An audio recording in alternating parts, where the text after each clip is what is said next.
unwise. Here's Sirianni postgame. I'm going to keep all our conversations and all my disciplinary things in-house, but we got to fix it as coaches. Is this something where you might take disciplinary action against Jalen? Again, I will keep everything in-house, and we will. You won't ever get that from me. Everything will always be handled in-house, just like private conversations that I have with players. None of that will ever be out to you guys. All right, Coach, what would you do in this case? You know, when this happened, it made me think right away, these guys have no chance to go back to the Super Bowl. Like when you have... Thank you. My take two. Thank you, Coach. When you have that moment, when you're in such a big moment and so many things are being celebrated, and then you come out and the way that you're going to assert yourself is by spinning at the starting quarterback and getting thrown out of the game, it's just such a message of this is undisciplined. And it's amazing. It was really amazing to watch. From a disciplinary standpoint, because of how it happened and where it happened, it's not just a coaching issue. This has to be in lockstep with the owner and the GM. So you're going to meet, I'm sure he met after the game with the owner and the GM, because you have to collectively and organizationally make a decision on how you want to treat this, and the owner has to be on board with it. And the GM has to be on board with it too. It's not just a coaching decision, because I assume it's going to be at least a full game check, at least. That would be the minimum in my mind. But you have to balance, do you want to not start that guy the next game? Because you're hurting the whole team by not playing one of your best players. So it's hard to discipline one person at the detriment to everybody else. But you also want to send a very strong message that to have this level of inherent selfishness, you can't win. Can I ask you a question? Because I think how seriously you're taking this, if I'm reading Wild's eyes right, is, you know, surprising to a degree. Like the game check, stuff like that. Is this to you more concerning than if after a play guys are jawing and he got thrown out for throwing a punch? Yeah, this is.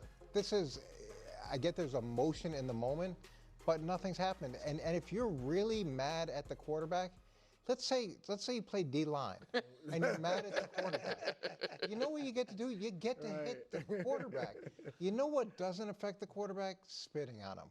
No, it doesn't. It's just like punching someone in the helmet.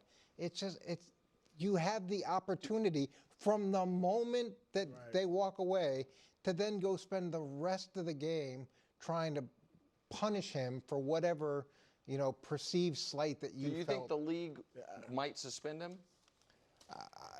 I wouldn't put it past Lee, because it's embarrassing. It's embarrassing on such a grand level in the celebration of the start of the season to have this moment hijacked by something that's sends such a terrible message to, you know, any kids watching. Oof. All right. Eagles go to Kansas City. And they just signed Zadarius Smith for whatever it's worth, the pass rusher. Hubs just told me. The Eagles That's did? it. Yeah. Chiefs Chargers tonight. Mahomes and company favored by 3. Patrick has said he wanted to air it out more and has done so in the preseason for what it's worth. This preseason, he's averaging 10 yards per attempt and almost 12 yards in the air. Compare that to the last 2 seasons where he hasn't been throwing it around so much. Are we expecting Mahomes to light it up tonight, bro? I don't expect the light show. I expect the Chiefs victory. I expect Mahomes to play well, particularly situationally, fourth quarter, all that. But last year, they scored 17 and 19 points against the Chargers in the 2 games. Mahomes threw for 245 and 210, 2 touchdowns, 1 pick in those 2 games combined. And their pass defense last year was good, like the Chargers. Yep. They gave up over 250 yards, I think, twice the whole season. So, and also, obviously, Rashee Rice isn't there.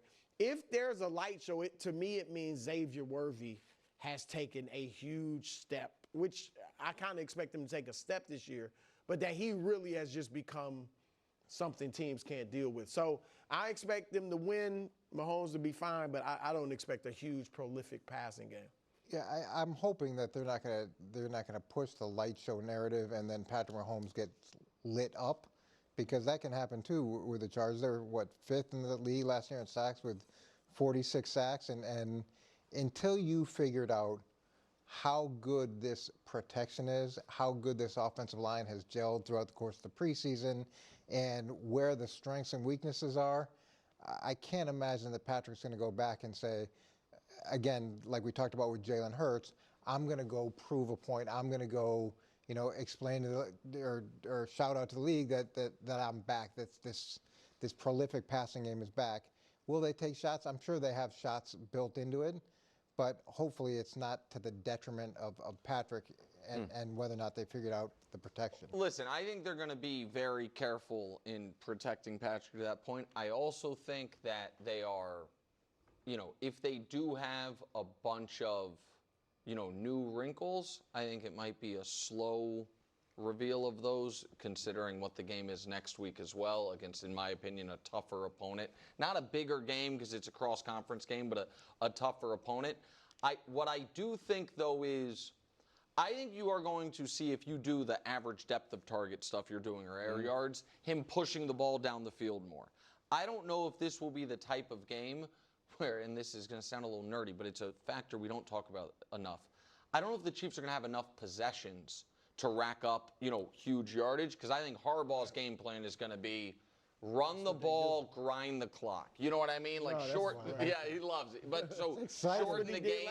But I don't think the Mahomes passing chart last year, a lot of games looked like the Jalen one I showed. Just a lot, a high completion percentage, but a lot of stuff at the line of scrimmage.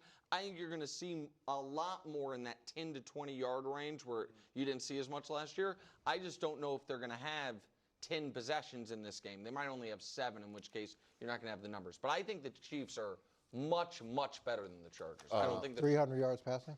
Well, that's I specifically didn't say that because of what I was saying. Quickly, before we get to CMC, I'm excited to see skinny Kelsey, focused Kelsey. Do you think he's going to look different, like better than he was last year? Thoroughbred. No, I think the player who's going to look the most different from last year is Pacheco, because he never really came back from the broken leg. And I think the player who's going to look the most impressive is Xavier Worthy, who I think is going to look like a true number 1 receiver. That's what I think. Very skinny. Xavier, yeah, I understand. But by the way, one of the games that they played against the Chargers is the game Rasheed blew his knee out.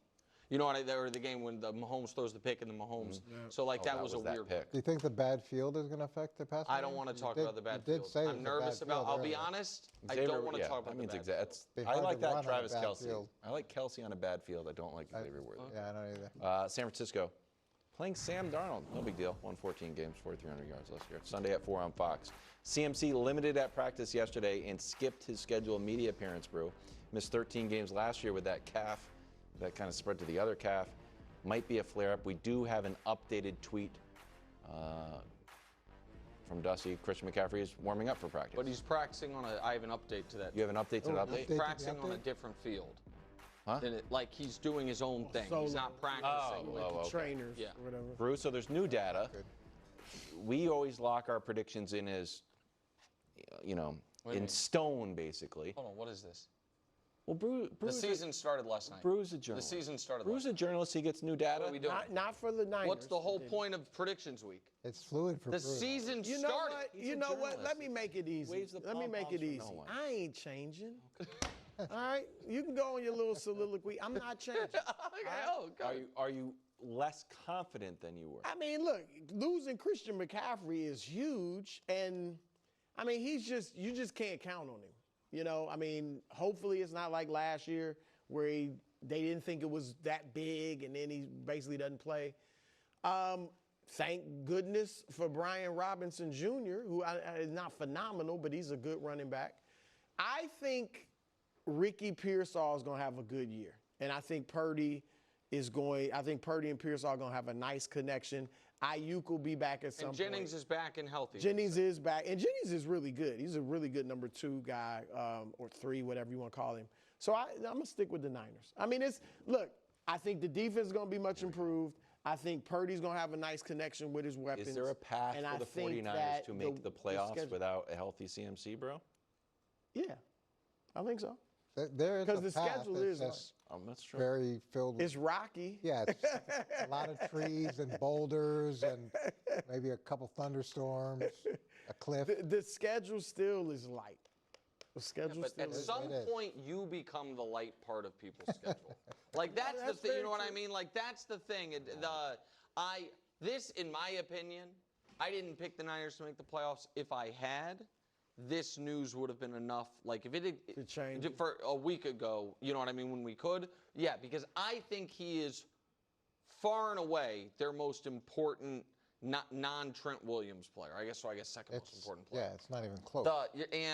And I actually agree with you, Brew, that Shanahan has shown that he can get a lot of running production from a lot of running backs. It's what McCaffrey does in the passing game that I think would be really, really missed. Now, again, it's not even like they've ruled him out for week 1, but it's an ominous sign. Cavs are And having that's a what moment. they were saying Yeah, last year. and it's a bad moment. Yeah. Cavs are flying Great up. to miss Friday practice. No. either. Used to be hamstrings, now it's